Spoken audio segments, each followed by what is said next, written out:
I now call upon First Sergeant Paul Bosher to lead us in the Pledge of Allegiance. And please remain standing for those of you who wish to bow their heads in prayer for our legislative prayer.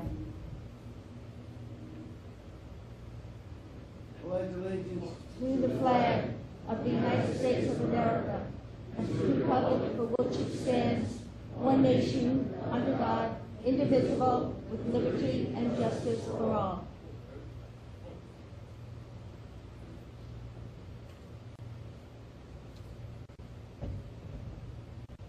We gather together today intent on doing good work.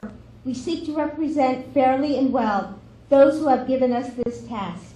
May our efforts be blessed with insight, guided by understanding and wisdom. We seek to serve with respect for all. May our personal faiths give us strength to act honestly and well in all matters before us.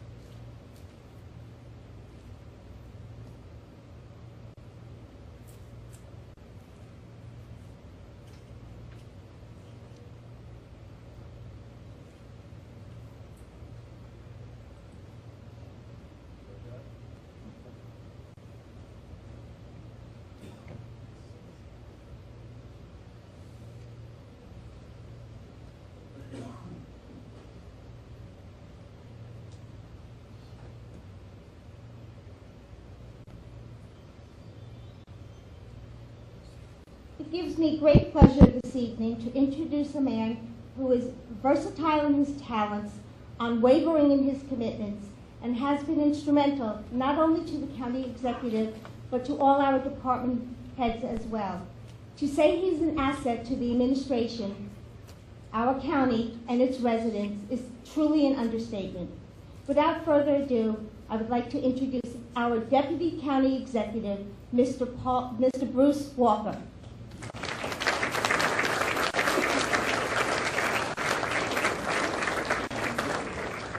Please sit. I thought you were going to call me Paul Eldridge for a second. And clearly, after growing this beard, I have more hair on my face than he does. By the way, I'm just saying, Paul. It's hunting season, so you know. I think we need to do a roll call vote. Present.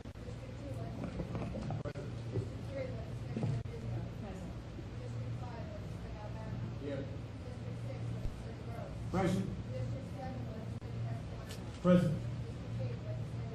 Present. Here, but let the record reflect that was not a standing ovation, Mr. Deputy Kennedy. You have to- I would never expect it with some of the people in this room.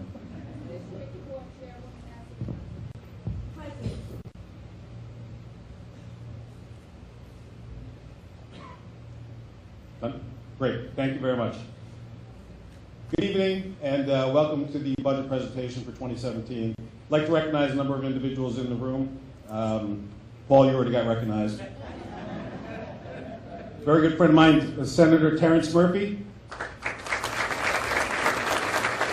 And Senator Sue Serino. We have Nancy Talbot representing Assemblyman Katz. Thank you. And all the way from Westchester, he keeps getting lost, but somehow we're back up here, Judge LaBelle. And then the county elected officials, we have the sheriff, Don Smith, and his under Sheriff Pete Convery. Okay. We have Joe Fonseca representing the District Attorney Bob Kendi, who's the Chief ADA. And then we have Judge Jim Reeds. Trying to pawn off a bird on me over the weekend here. We'll see how that works out. And then we have County Clerk Mike Bartolotti and his deputy Jim McConnell. We have Supervisor Kenny Schmidt in his hometown with his deputy Frank Lombardi. Patterson Board member Sean Rogan. And Putnam Valley Board member Jackie Nabi. Doesn't know what hat she's wearing at the moment. Then we have Putnam County Republican Chair Tony Scampieco, also the Board of Elections Commissioner, and then we have the Putnam County Conservative Chair James Maxwell, and Compton, who I believe is the co-chair. Where's he? Saw him a few minutes ago. There he is. All right. Putnam County Democratic Chair James Porgowski, welcome. And Kathy Croft, who's the Board of Elections Commissioner. Then the Kent Republican Chair Pat Madigan. And Southeast Conservative Chair John O'Connor. And it's my distinct pleasure to introduce the County Executive for the 2017 Budget Address. Mary Ellen McDowell.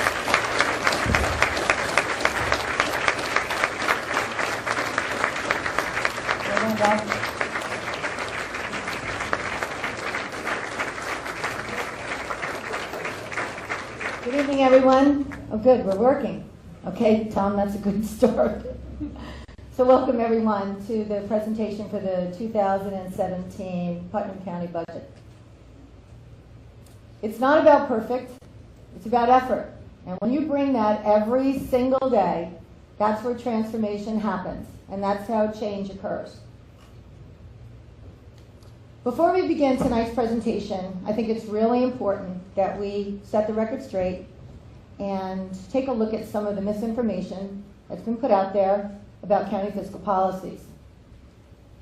We're going to tell you about facts, and facts are truth. It's important that this budget be analyzed and debated, but use factual information. Don't use opinions, use the facts. We are all entitled to our own opinions, we say often on the third floor, but you're not entitled to your own facts. So here's a misleading opinion number one that I want to get out of the way.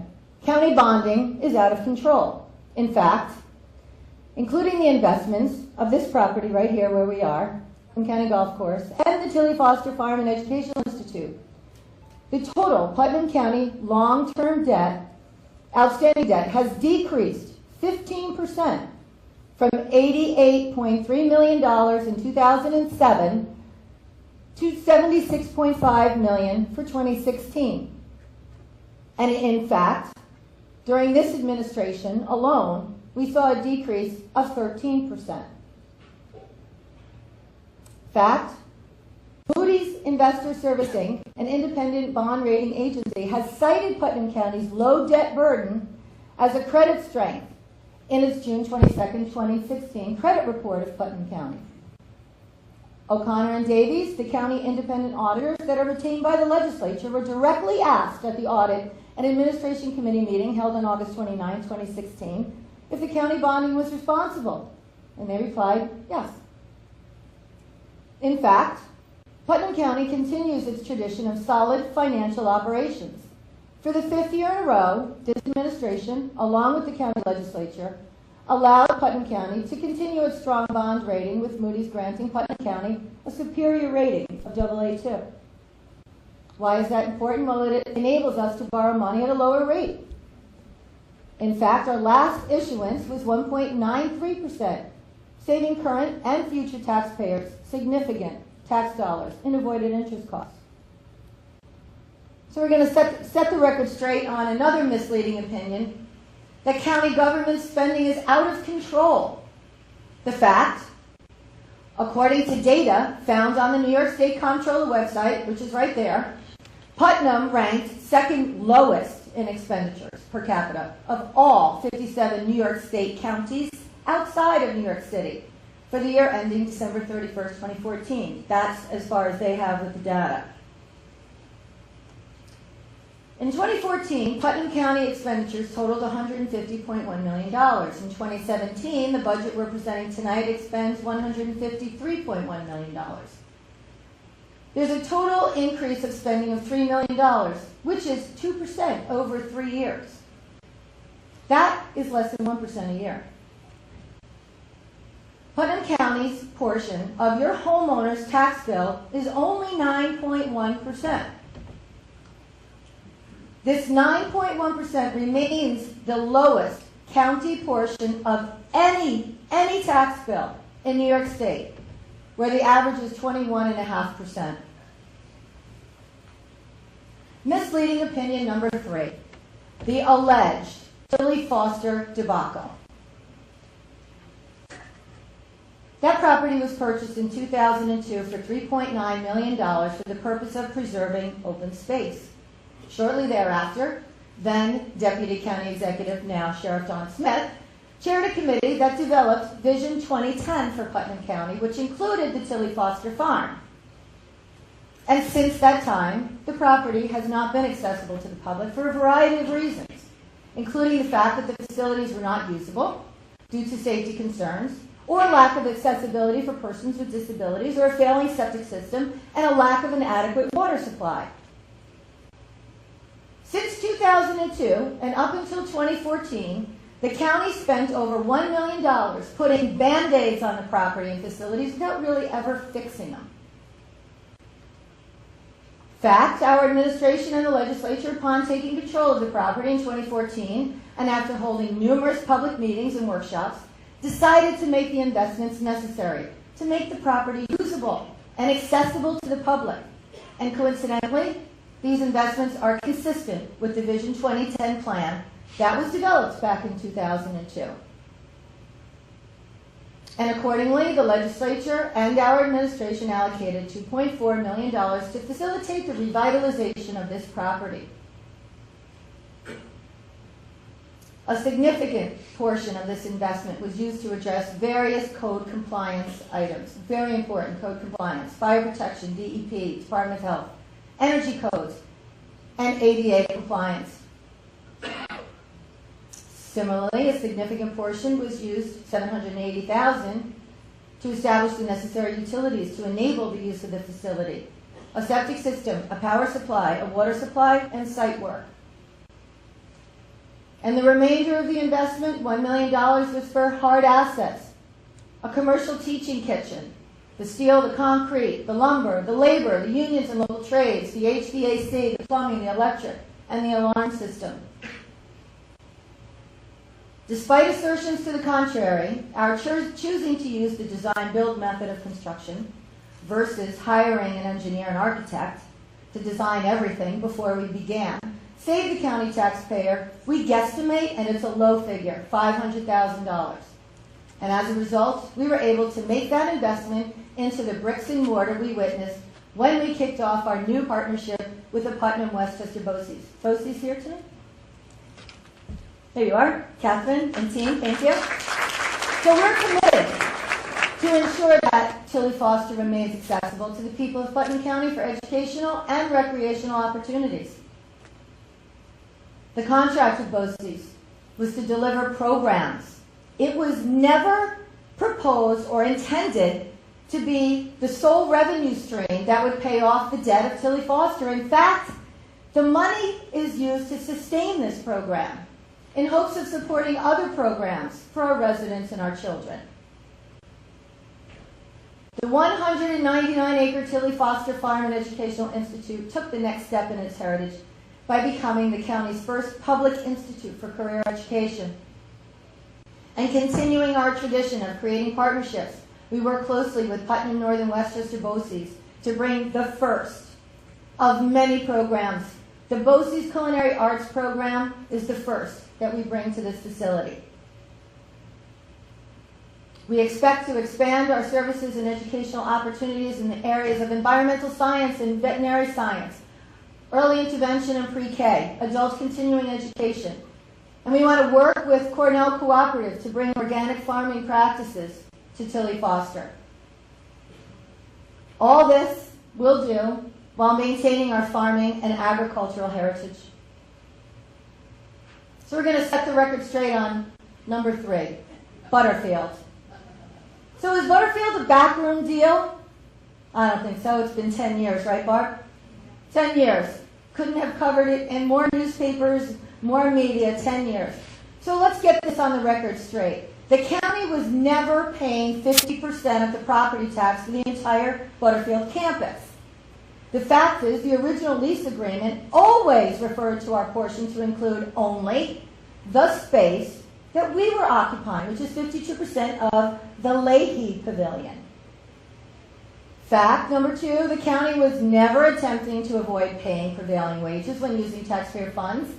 In fact, we're currently conducting an analysis required by County Resolution 162, which I'm proud that I really had our administration put that forward to the legislature and they approved it, regarding project labor agreements with our local trade unions. In fact, the county is not overpaying for this space. In fact, we're paying half of what the fair market value is. How do we substantiate that? Just find out what the other folks are paying over there. In fact, the engineering services for the space is properly vetted pursuant to New York State law and Putnam County's procurement policy. So why Butterfield? Why so much effort? It's obvious. Putnam County has a growing senior community and those who have helped build this county. In the past, the county has expended $11 million for 3 senior centers, the closest to Phillipstown being Putnam Valley, and designed one for the town of Kent that was never built at a cost of $1 million. We recognize that our seniors in the western part of the county were underserved, and the administration and the legislature have addressed it.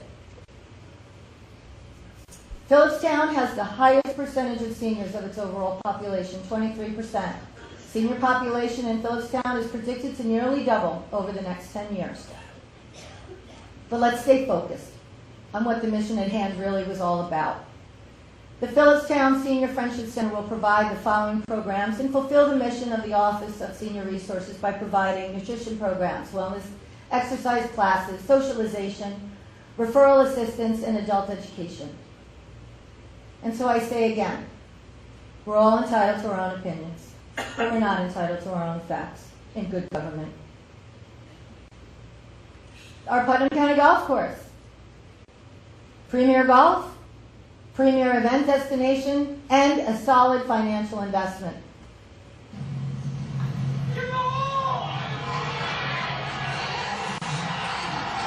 Who plays golf? Who watched the Ryder Cup? Who watched the Ryder Cup? One of the greatest sports moments in our country's history. And just like that, Pat Reed, hole in that hole, we're on target to exceed the 2016 revenue projections. And this year, renovations were done to the car paths and the bunkers. The ladies' room on the upper level underwent a very much needed remodeling. And in 2017, $100,000 of improvements will be paid for by revenue generated from our operations. We're going to renovate the downstairs ladies' locker room to accommodate our large gatherings and to meet ADA requirements. We're going to do a much-needed repair on our roof. And we're going to replace the 20-year-plus-old air conditioning system. Star Stable has been added at the furthest spot from our clubhouse to provide a strategic location for our automated external defibrillator. Why? Well, I'm just going to stop here for a second and describe to everyone who didn't see this that in July of 2015, a gentleman and his foursome were on hole 16 when the gentleman suffered a severe cardiac arrest. And only by the grace of God and technology and a really well-trained staff, and we are very well equipped here, we were able to save that man's life. He's standing in the center right there with those individuals who helped him out. So when we saw that situation, hole 16 is right here. He was very lucky. We were very lucky. In looking at the course, we decided that if we could take the furthest point of the golf course, where would it be? Where would be the best place to stage another device? So we chose an area that actually worked out very well because we could put in ADA-compliant bathrooms, which we'll speak to, and they're Board of Health approved, and we could add a dedicated snack area to raise revenue. Our vision is to provide always a transparent, effective, and honest local government dedicated to meeting the needs of our citizens. And our focus for the budget has always been to develop a fiscally responsible budget that provides for the health, safety, and quality of life for our residents and not exceed the tax cap, which is 1% this year. So here we go with the tax cap. New York State property tax cap law provides that the tax levy increase is capped at 2%, or the rate of inflation, whichever is less. In our case, it's always been less. And here's a chart that indicates that. You can see the plunge in 2008, the spike, and then you see the steady decline. So this year, the rate of inflation is 1%. And while this is good for taxpayers, it really does impact the ability of government, not just government, but schools and all, a lot of people are impacted by this as they're trying to meet the needs of people through budgets. Our administration will continue to strongly support the tax cap as our resources allow, and this budget will meet that commitment. For the 5th year in a row, I'm proud to say our administration's budget stays within the tax cap.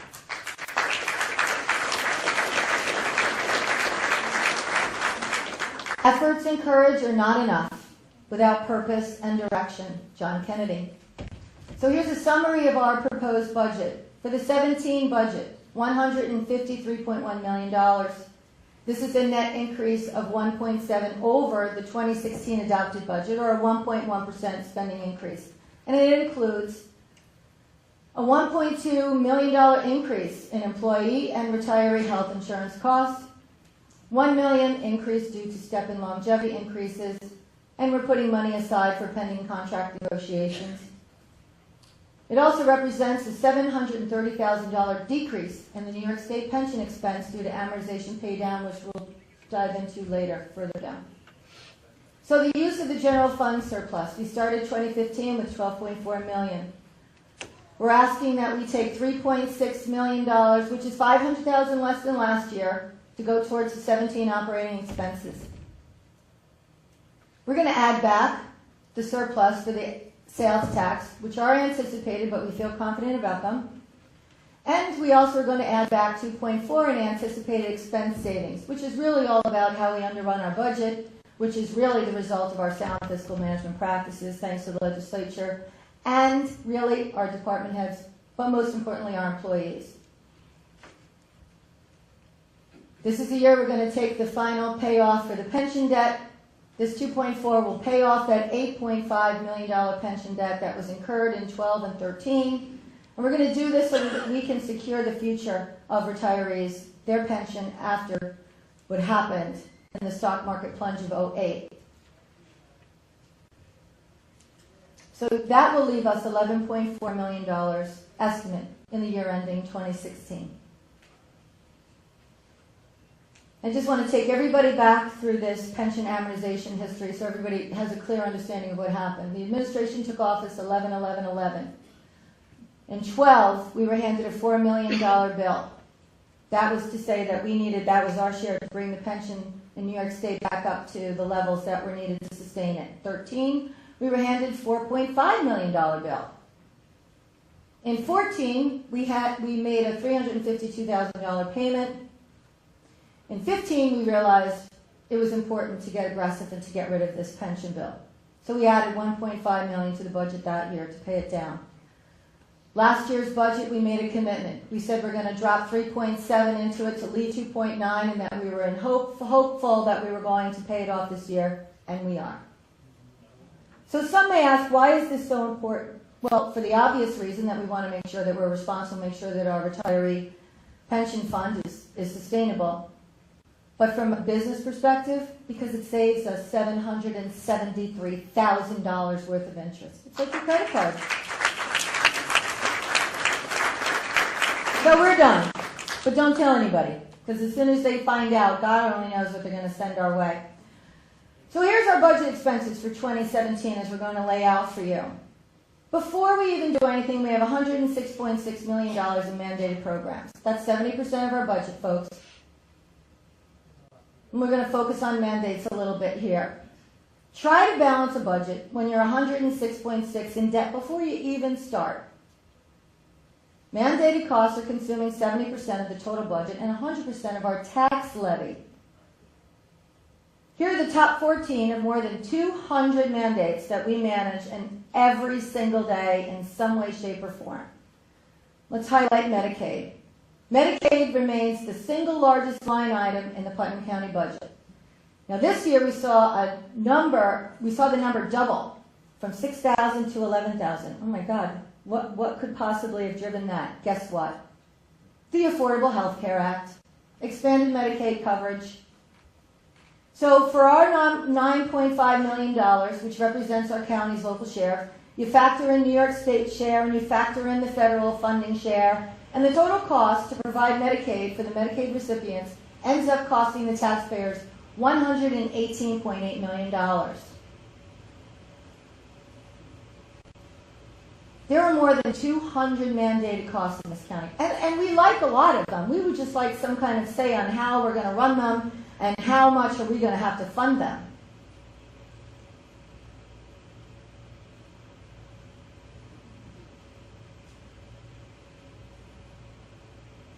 A mandate requires Putnam County to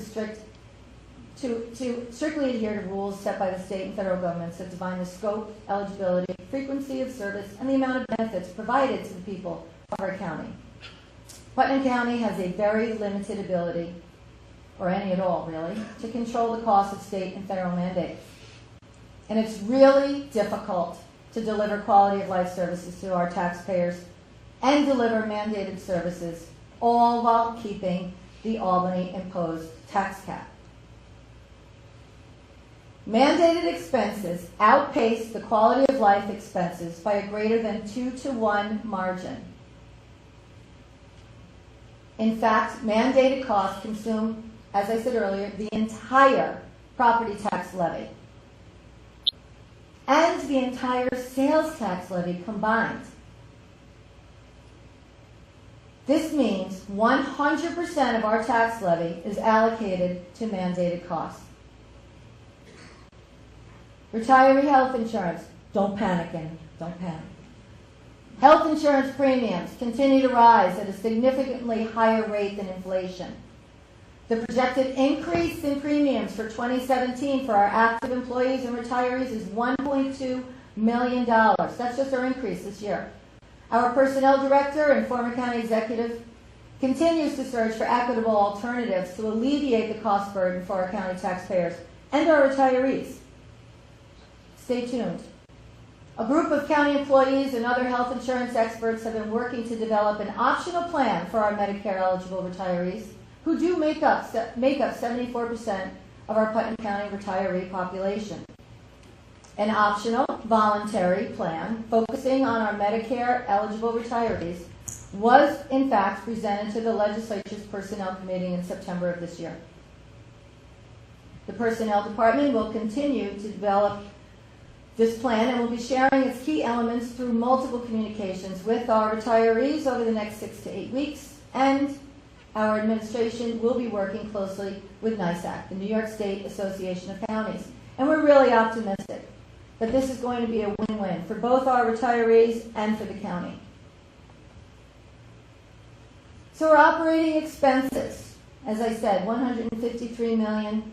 Here's what we have left for the quality of life services, such as our sheriff patrols, our office for senior resources, our emergency services, our parks and rec, and our outside agencies, many of whom are here tonight. And there's that 70% of the mandated programs.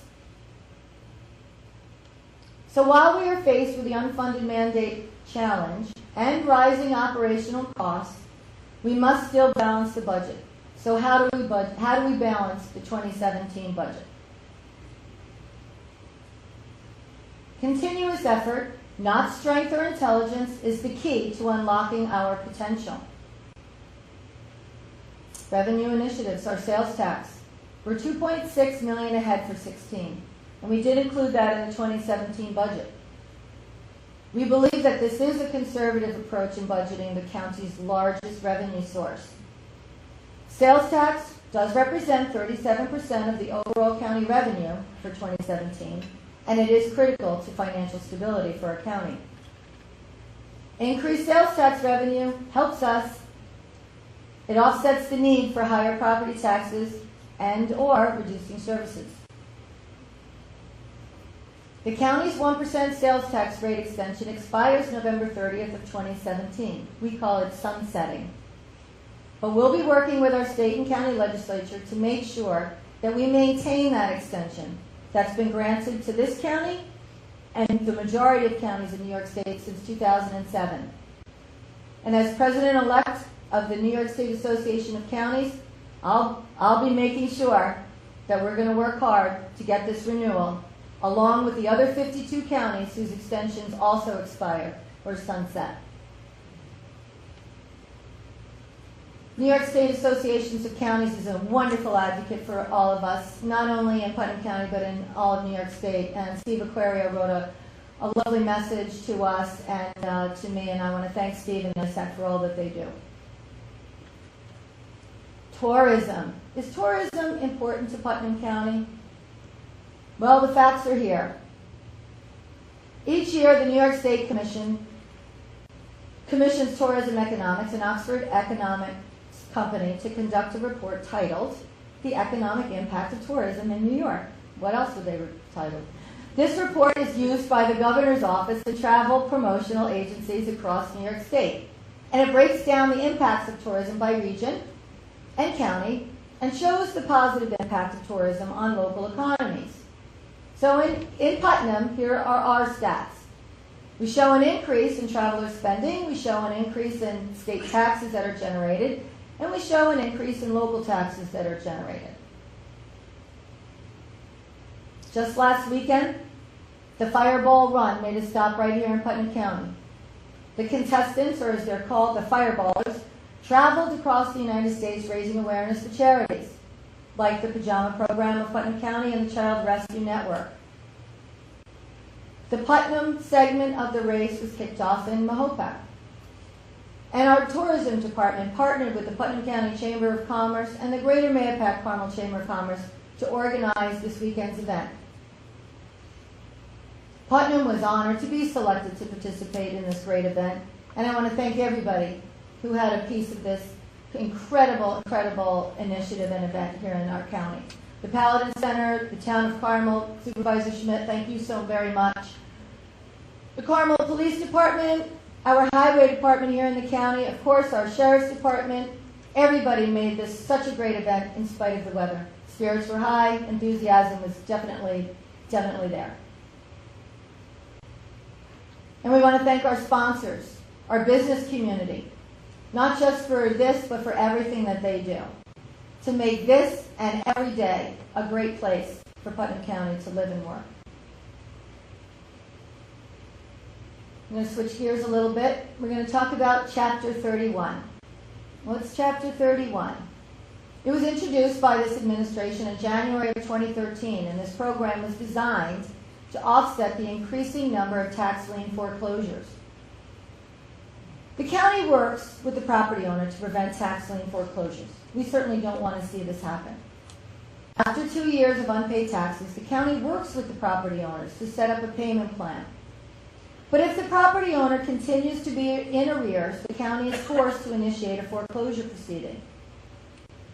During the entire process, the county continues to guarantee the schools, the towns, and the villages 100% for their missed taxes. So their budgets never have a hole, ever have a hole in them. And to do this, to make everyone whole, it costs us $24 million annually. It's estimated that in New York State, and I know Supervisor Schmidt's worked in this, I know Senator Murphy and Senator Serino have also been helping us with this, 2 out of every 1,000 houses in New York State is a zombie house. Unfortunately, zombie houses are alive and well in Putnam County. The administration has worked hard to get these properties back on the tax rolls while helping to restore property values in neighborhoods with zombie houses. We've gone from this to this, from this to this. And we've partnered with our local real estate brokers. Properties in tax lien foreclosures are sold now at fair market value, and they're placed back on the tax rolls. Previously, properties were put up for auction and sold at prices far, far below fair market value. To date, $2.7 million has been returned to the county tax rolls due to this program. And we'd like to thank our partners, Keller Williams, Brianti Realty Group, World Homes, J. Phillip, and Guardian Real Estate for working with us on this program. Grants, another revenue initiative. They allow the county to expand, enhance, create new programs with minimal impact to the budget. Applying for a grant provides the opportunity to work with other municipalities, identifying areas of collaboration and efficiencies. All of our county departments are focused on reviewing and securing grants on the local, state, and federal, and the private level. Some examples: our Sheriff's Department, our Planning Department, our Clerk's Office, our Bureau of Emergency Services, working every single day to make the most of grant opportunities. And here's some of our accomplishments. Right off the bat, we've applied for and are managing and have been awarded for $30 million in the CFA process, the consolidated funding. That comes out of our Planning Department. Also out of our Planning Department, $22.7 million for the trailways, also known as the bike paths. Big for tourism, big for economic growth here. Again, from the Planning Department, $500,000 for the Carmel Friendship Center remodel. Thank you, Senator Murphy. $250,000 for the Butterfield Senior Center from Assemblywoman Sandy Galiff. Thank you, Assemblywoman. Also, our Sheriff's Department, looking for Homeland Security money, has secured $206,000. Our Bureau of Emergency Services, also for Homeland Security, $175,000. We have a PSAP grant from the Bureau for $125,000. Another Homeland Security for training, another $100,000. And thank you, Senator Serino, for your $100,000 contribution towards the Butterfield Senior Center. We have many, and Sheriff and Senator Chuck Schumer for his HITTA, High Intensity Drug Traffic Area Grant, for $75,000. That's just some of them. There's many more, and when we added them all up, we couldn't believe it, but there's $54 million worth of grant applications or have been awarded and we're managing in our pipeline.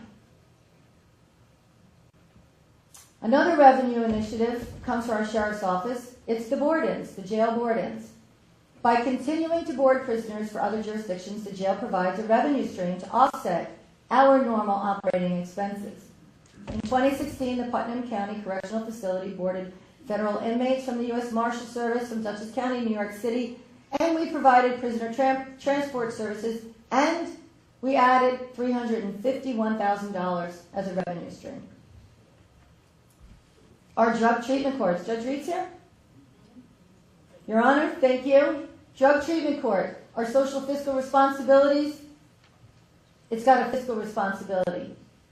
Treatment court provides a supervised alternative to incarceration that saves the taxpayer money while providing the offender with the tools and that they need to succeed. Nothing worth having was ever achieved without effort. Theodore Roosevelt. Rescuing 911. 911 cost Putnam County $1.9 million. 2/3 of that is funded by the Putnam County taxpayer. It isn't expected that the FCC will soon mandate 911 centers to be next generation ready. And that's going to cost an additional, ready? $22 billion in New York State over the next 10 years. In 2015, New York State collected $185 million in 911 surcharges, but they only provided $77 million back to the centers. And those were in the form of grants. It wasn't even like a formula of funding, you get back what you contribute. It's time for New York State to stop diverting the 911 funds to help balance the state budget, which is essentially what they're doing. John Oliver sums it up best.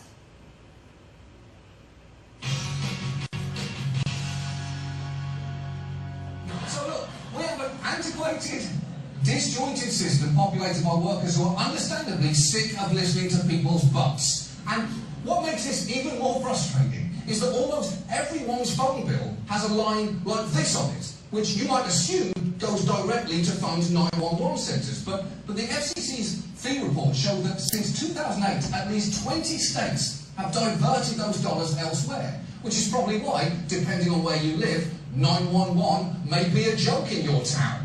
The point is, we are routinely raiding 911 to pay for other things. New York State, which has seen multiple breakdowns in its 911 systems, took in over $185 million in fees in 2014, but then diverted $77 million into the state's general fund, where it could be spent on pretty much anything. And yet, when the governor was asked about this, he blew it off. Is that something in the budget process that you will take a look at? Is it right for us to divert this money? It is not an issue that has come up, and I haven't heard any local legislator raise it, but if it comes up, we'll look into it. Okay, A, it just f***ing came up. B, legislators have raised the issue repeatedly since you've been in office. And C, not diverting money away from 911 is one of those things you shouldn't have to be told not to do. Like siphoning gas out of a fire truck to put in your dirt bike. Oh, no one's told me this is wrong, so if you'll excuse me, I'm going to spin some donuts in that Arby's parking lot.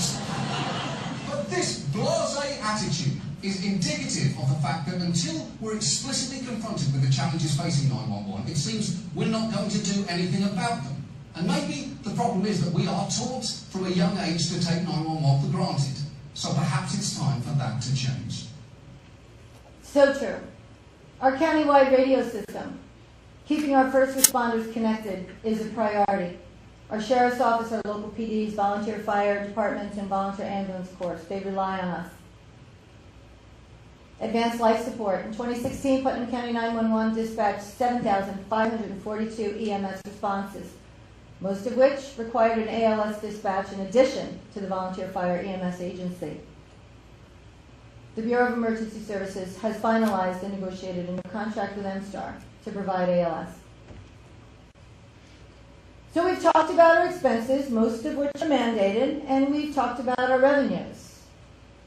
So what's the fiscal impact? What's the bottom line here to our taxpayers? Well, the average homeowner with our proposed budget, who's assessed at $260,000, will pay an increase of $10, or an average of $1,018 in county property tax for 2017. Alexander Hamilton on the $10 bill. Satisfaction lies in the effort, not in the attainment. Full effort is full victory. Mahatma Gandhi.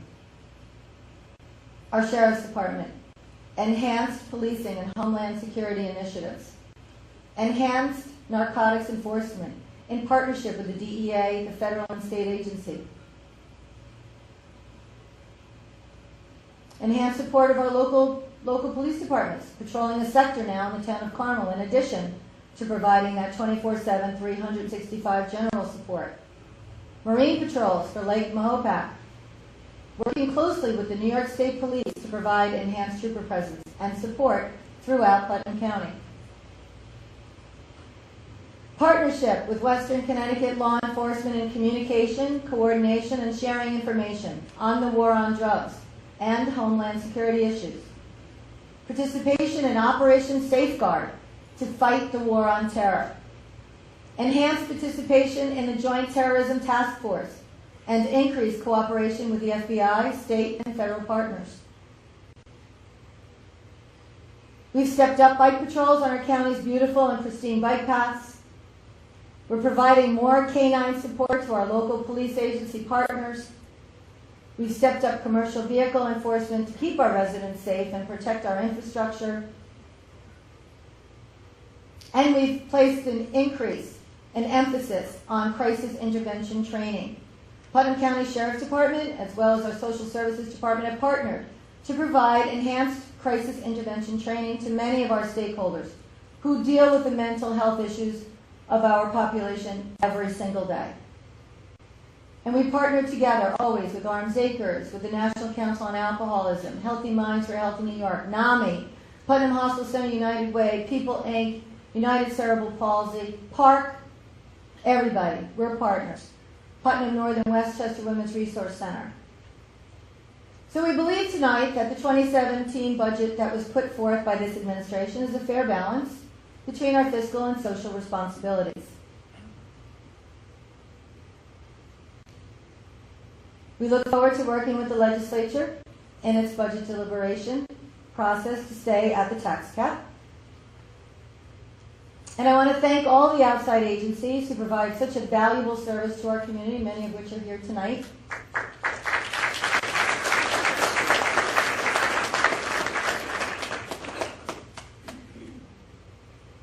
And I want to thank our department heads and the county employees who helped develop and implement the 2017 county budget. Tom Lannon, good job. And a special thank you to all of our not-for-profits and businesses for participating in tonight's marketplace. Thank you, everyone, for attending. And most importantly, I want to thank the people of Putnam County who allow us to serve every single day. Good night.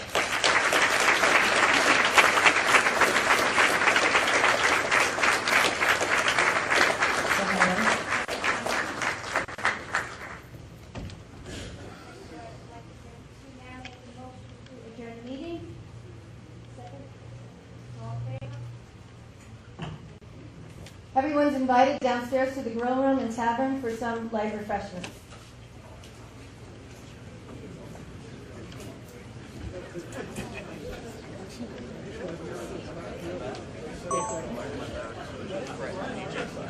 Hey, Ben. Is your bag? Is your bag? Is your bag?